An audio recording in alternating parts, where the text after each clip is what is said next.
Let's be honest, most couples don't have a communication problem, they have a connection problem. You can talk all day long and still not feel heard. You can repeat the same arguments year after year after year and never move forward. So if you want communication in your marriage to be fixed, it's not about learning bigger words, better comebacks. It's about building a foundation that actually supports healthy conversations. So today I'm going to break down the 5 pillars of communication that every strong marriage is built on, and I'll show you which one most couples completely ignore. That's today on RelationShots.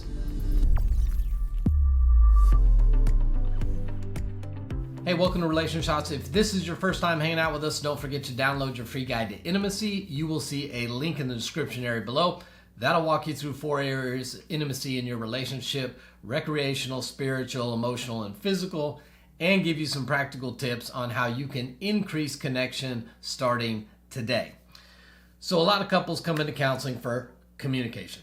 Every couple virtually that I talk to who is not in a good place will all say, we don't communicate very well. The problem is all the techniques, speaker-listener techniques, using I statements, all of those things suck and do not work if you do not have the right foundation and environment in which to try to communicate. So in this video, I'm going to give you the 5 pillars of communication, and the next time your communication is not good in the relationship, these 5 areas are the first places you should go to try to determine why is our communication off, because it's not simply the words that are being used, it's a whole bunch of stuff under the foundation. So the number 1 pillar for good communication is simply connection.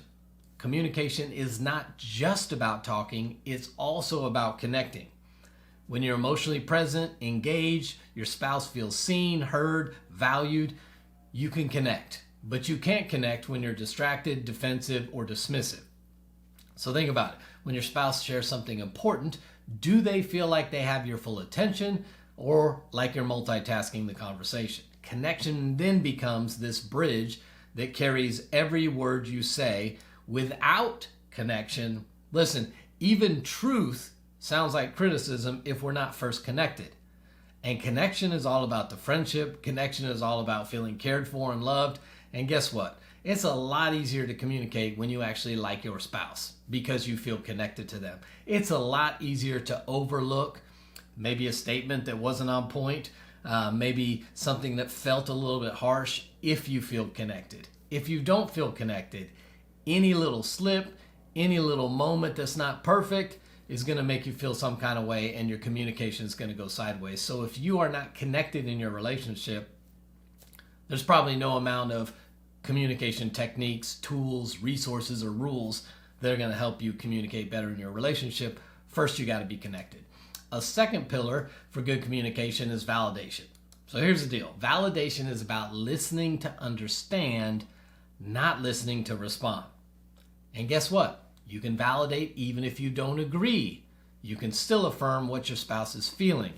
So we got to seek to understand before we seek to be understood. That means when your spouse brings a concern, your job is not to fix it or defend yourself. It's simply to validate them. You can validate now and respond with your truth later. When you respond to their concern with your truth, they will feel invalidated, and if they feel invalidated, your communication will never get through no matter how well you try to deliver it.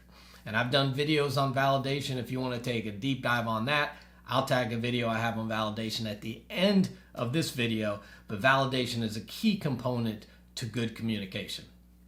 A third pillar of communication is elimination. Before you can build healthy communication, you also have to first get rid of or eliminate what's toxic. That means the habits, the triggers, the cycles that keep you stuck, right? Sarcasm, stonewalling, blame, defensiveness, all of those things are going to kill growth. We've got to eliminate them. You can't plant new seeds in toxic soil. So you got to clear out the weeds so healthy communication can take root, which means you will have to continually in your marriage journey look for the things that are getting in the way, the weeds that are getting in the way, and have a regular system and rhythm to eliminate those things. Because if you can eliminate those cycles of conflict and the resentment and bitterness that builds up, your communication will get better automatically. Elimination. A fourth pillar for good communication are expectations. And here's the reality. Unspoken expectations are actually just premeditated frustrations.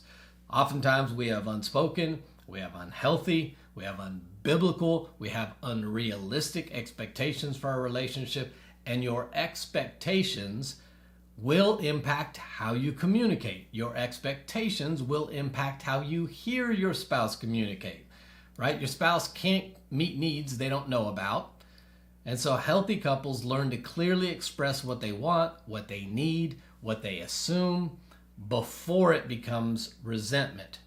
One piece of expectations is we have to learn how to clearly communicate those so that our spouse can respond to us. Another piece is we've got to identify when our expectations are built on faulty beliefs, because they're going to drive your communication and your decisions and your behaviors, but they're built on a faulty foundation and it's not going to serve your relationship well. So do not make your spouse guess what you're thinking. Clarity will help create alignment, will then make for better communication. We got to know what expectations we have. And then a fifth pillar is just intention. Great communication does not happen by accident. You got to be intentional. That means choosing the right timing. It's not always a good time to have a conversation. Watching your tone and the setting that you have your conversations in. You might be having the right conversation at the wrong time, and that's why it keeps blowing up and it's not going to go well.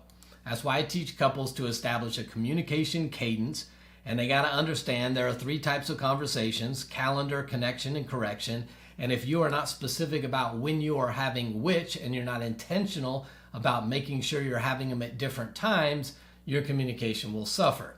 If you want to take it further with the intention, I'll tag a video I have on how to set up the weekly grow meeting and what that looks like and how that keeps you connected and how that keeps you communicating well. But good communication is built on intentionality.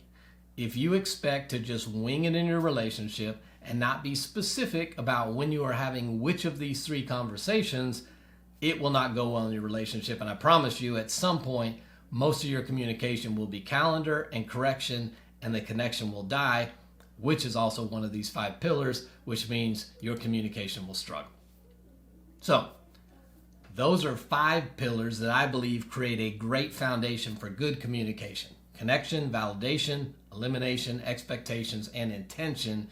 And these are the pillars that hold our communication together. You will never be able to control your spouse's words, but you can build the kind of environment where real connection grows and good communication flows. If this has helped you, hit subscribe, share it with a couple who needs this in their foundation. And if you need help in this area and you've been struggling, we discuss and support these kind of things every month inside our marriage membership. We have live Zoom calls. We talk about this stuff. We've got videos. We've got worksheets. We do monthly challenges. So if you're struggling in communication and need some conversations like this and some tools like this, look below in the description area. You'll see a link for our marriage membership. And guess what?